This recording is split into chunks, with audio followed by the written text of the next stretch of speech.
So one of the really interesting people we have met on our trip was in Hampton, Virginia. Um, and we just started talking to him, and I realized that he was an amazing storyteller. And I asked him if I could record some of these stories that he was telling us, and he was sort of confused as to why I would be interested in recording these. And he had never heard of the Moth Radio Hour or anything like that. But he did consent to let me record one of these stories, and he is such an amazing, spontaneous storyteller and conversationalist, and the story is really inspiring. It is about his brother who passed away several years ago, who was very important in his life. He was a little embarrassed about the idea of me posting this and didn't want me to use his name, and was worried that people might think that it was self-seeking, and it isn't at all. And I just thought people would enjoy listening to a story told by a old Virginia waterman. It's another man like my brother. He had a heart that could help people. We were in Alaska on a crab boat and headed in, and the captain came down and woke us up. He said, "Boys," he said, "all hands on deck." He said, "We're icing up. Get the hammers and bats out." We had wooden sledgehammers and baseball bats and everything to break ice. And then the technique is you turn a bit, and so that you don't ice up all on one side. And if you have to keep turning around in circles all night long to keep from capsizing that boat, that's what you do to stay alive. Yeah, and rough. It can be icing up a boat in that part of the ocean is something I had never experienced before, and neither had he. And about 8 hours into breaking ice, and you can't stop, it's a constant thing. People are exhausted. Oh, hell they yeah. lose their will. Lose their and will. Troy had a way about him that he could say something inspirational, right?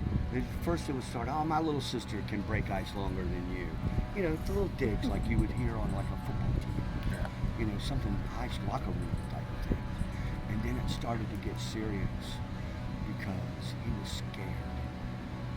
Right? I knew that when he gets scared, I need to be concerned as well.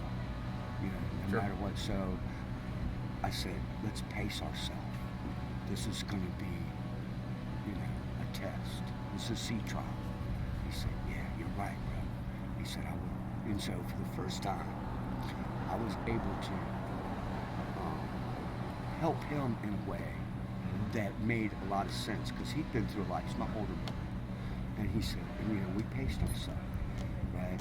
He'd hit a spot. If it was too much ice in a big spot, you can't just bam, bam, bam, because it's saltwater ice that freezes at 23 degrees.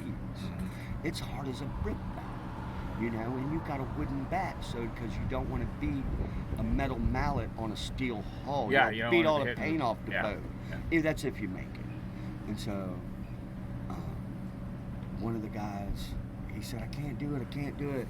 And the other guy, you got to be careful too. You got to stay the hell away from each other, because if you're swinging and back, miss, going, and so things. And when mistakes started to happen, you know, if you're CPR first aid certified, the very first question they ask you, what is the cause of most injuries? And the correct answer is human error. Right? Yeah. Human error. Yeah. Because this is man-made, but if you think that won't break, that's an error. That's your fault if you don't think they should. Okay. So, and it's a chain of events. And there's scenarios that they teach you. I'm sure if you went to sound classes or went and got certified, I don't know what you certificated, it doesn't matter. But there's scenarios that you go through, and it's like a flow chart. And so in order to prevent things from getting worse, you stop everything and figure out where your weaknesses are, what exactly happened to cause this and that. Oh, geez, we and did make that. adjustments. We did that when we were taking the mast down the boat. I'm up on the bow. I've got the end of it. And this old guy's doing it all by himself, right? This crew didn't come in that day. And all of a sudden, this mast is moving ways it shouldn't. So this is the first thing I said. shifting. Everybody stop what you're doing. You damn right. Stop what you're doing. Who said Let's that? take You? I did. I didn't want to go over the side. Damn right. I mean, man. the water was See, warm. I told then. you he was salty. I told you. And then you got to get the mast back on. Yeah. Which is causing, that's another conundrum at it, and that's how it starts, right? So he said, everybody stop what you're doing. Stop. Just stop, and this guy was because you hit me with the bat, and they were like gonna sword fight with the bat. He said, you two idiots, right? Stop. And he said, okay, what's going on?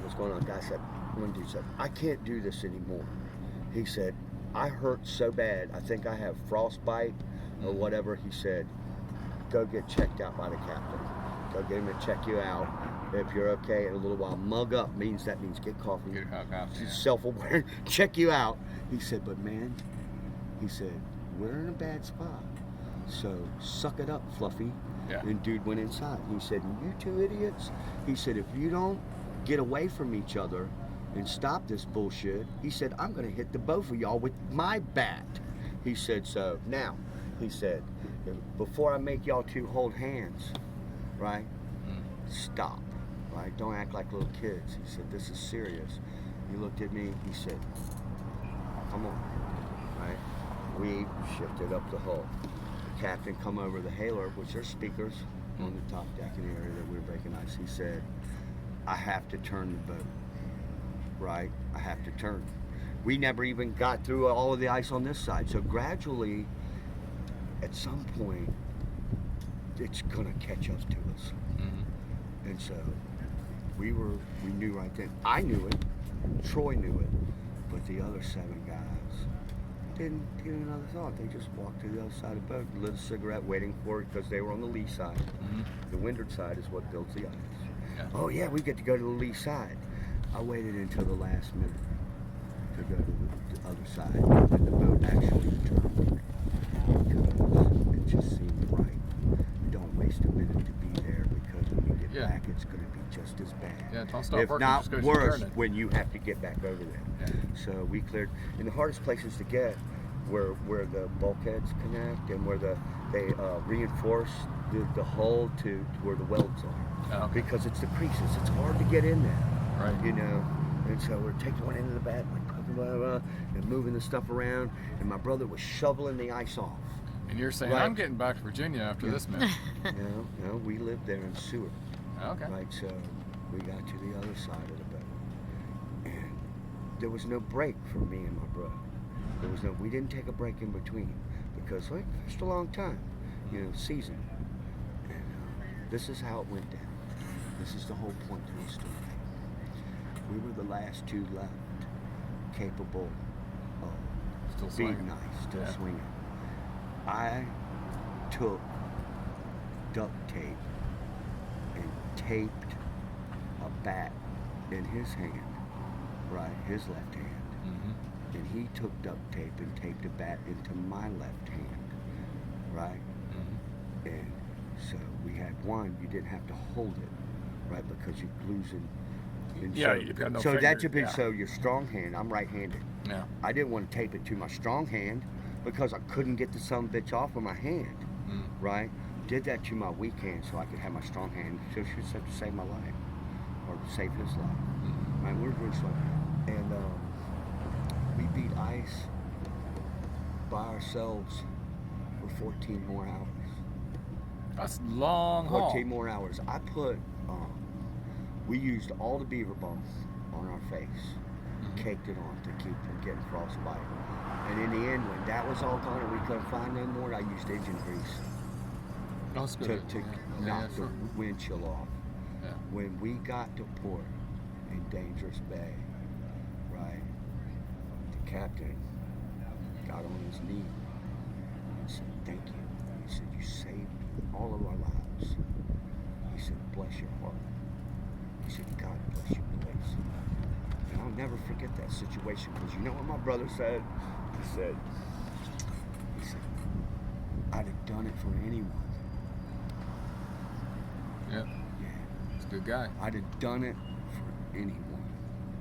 And he would have. I'll never forget that. Yeah. And I thought I was doing it for him Yeah. or me and my family. Sure.